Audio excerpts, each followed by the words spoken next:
A few years ago, God put in my heart the burden of our community,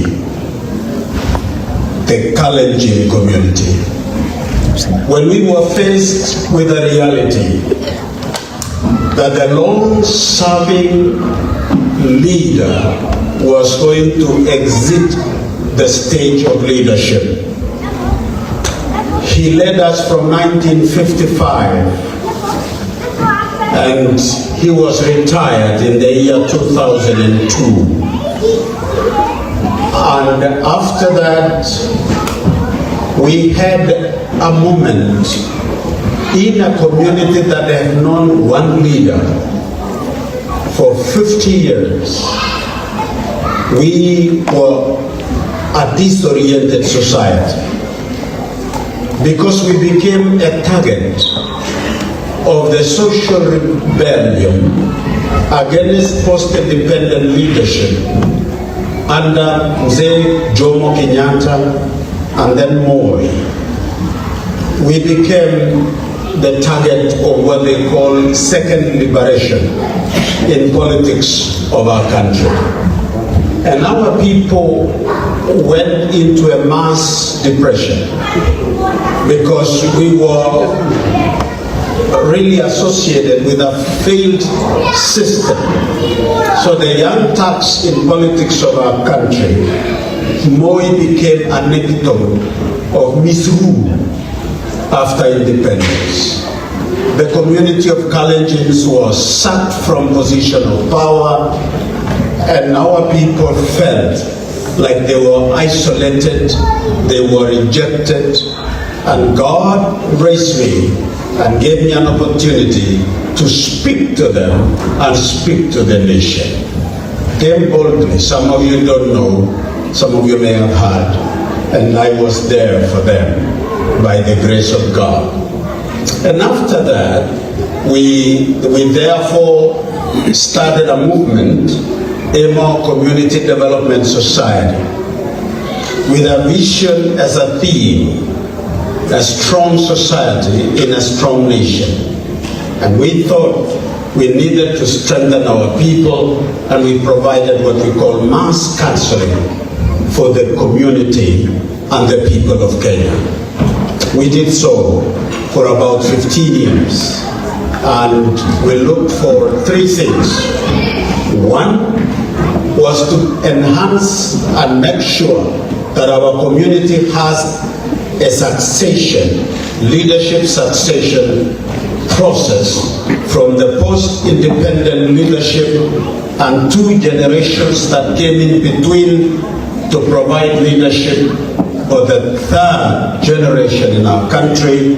And by the grace of God, God gave us the ability, and the present president of our republic, William Samoei Ruto, became the leader that came into and occupied the space. Led our community in moment of anxiety, and finally he became the president of the Republic of Kenya, coming from that. Second, are you not happy about that? Second, or you are thrilled by the information? Second was to enhance the unity of our people. Because organized societies dominate disorganized ones. I want to repeat. Organized societies dominate disorganized ones. If your society is disorganized, prepare for organized cultures to dominate, to take over you, to lead you, to take advantage over you, and you will be diminished. So that is what led us into having a conversation, in encouraging the community of Kalenjin, 12 of them, 7 major, to bring them together, that you cannot be anything in the Republic of Kenya, neither can you negotiate for anything anywhere in the world if you become a dismembered society. Kipsigis cannot win without Nandis, the Tugans, the Marakwets, the Sabaot, the Sengwer, and others, unless you are together. During that time, I introduced a theme, Otige Go Tere, Aguisuge Go Bai Chalelach. Did you hear about Otige Utere? How many heard that? It was through Cash FM for many times. Thank you so much. Some of you were younger at that time. Third and final was to encourage the community that there is no people that can sustain their existence on earth unless they are empowered economically. If you cannot work for wealth, if you cannot work to be part of a conversation in the world, you will be dominated by the rich.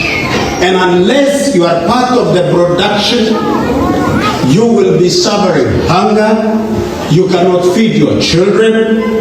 Have you ever heard of a saying that whoever puts bread on the table controls what? Oh, you've never heard about that? It's a common literature that it controls the fire. Ladies and gentlemen, as I speak to you today, our people were transformed. 15 years of speaking to them, we produce a very strong society that were being graced by God on the table of negotiation in the country, that we were able to produce the second president in 60 years as a people and as a community. Wow.